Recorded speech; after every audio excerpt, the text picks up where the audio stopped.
আসসালামু আলাইকুম ওরহমতুল্লাহ। দিনী ভাই বোন, আশা করি আপনারা সবাই আল্লাহর রহমতে ভালো আছেন। আজ যে আমলটি নিয়ে এলাম এটি কোনো সাধারণ আমল না, এটি একটি ইসলামিক আমল এবং কোরআনের আমল। আপনারা দেখছেন আমলিয়াত ইসলামিক টিভি এবং আপনাদের সাথে আমি আছি মোহাম্মদ আবদুল্লাহ হুজুর। একটা কথা না বললেই নয়, যারা চ্যানেলে নতুন দয়া করে সাবস্ক্রাইব করতে ভুলবেন না। এখন আসি মূল কথায়।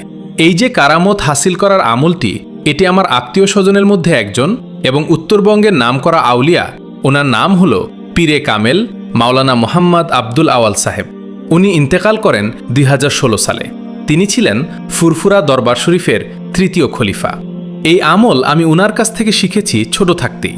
ইউটিউবে এই আমল দিব বলে দিতে চাই না, কারণ কিছু অসাধু লোক আছে যারা এর খারাপ ব্যবহার করতে পারে। আপনাদেরকে বলবো, আপনারা এই আমলটি ইসলামের দাওয়াতি কাজে ব্যবহার করবেন।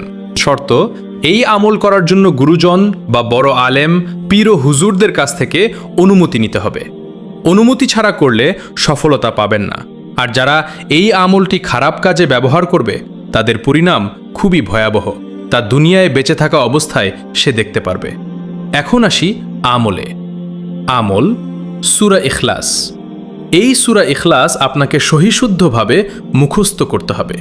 নিয়ম, আপনাকে আরবি মাস বা চন্দ্র মাসের প্রথম বৃহস্পতিবার থেকে এই আমল শুরু করতে হবে। এই আমল 5 ওয়াক্ত নামাজ পড়ে, নামাজ শেষে যেখানে নামাজ পড়ছেন সেখানে বসা অবস্থায় এই সূরা ইখলাস আপনাকে পড়তে হবে 1000 বার বিসমিল্লাহ সহ।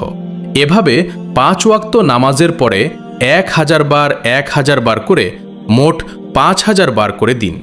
সহজ কথায় বলি, ফজরের নামাজের পরে 1000 বার, জোহরের নামাজের পরে 1000 বার, আসরের নামাজের পরে 1000 বার, মাগরিবের নামাজের পরে 1000 বার, এশার নামাজের পরে 1000 বার আমল করতে হবে। গোপন ভেদ, এই আমল মোট 25 দিন করতে হবে। 25 দিনে হয় মোট 1,25,000 বার। এতে আপনার আমলটি আয়ত্ত হয়ে যাবে, সাধন হয়ে যাবে। তবে আপনি নিরামিষ খাবার খেয়ে আমলগুলো করবেন। আমিষ কি খাওয়া যাবে না? যাবে, তবে কম খাবেন। আর বউয়ের সাথে মেলামেশা করা যাবে না। একাই একটা রুমে থাকতে হবে। নিজের খাবার নিজেকেই তৈরি করে খেতে হবে। যদি মা বোন বউ পরহেজগার হয়, তাহলে তাদের হাতে রান্না খেতে পারেন। নিজের কাপড় নিজেই ধুইবেন। গাছের কোনো পাতা বা ফল ছিঁড়া যাবে না। কিনে খাবেন। চোখের হেফাজত করবেন। নামাজ ছাড়া যাবে না। মা বাবা সবার সাথে ভালো আচরণ করতে হবে। সব সময় আল্লাহর জিকিরে বিজি থাকবেন। পশু পাখিকে কষ্ট দিবেন না।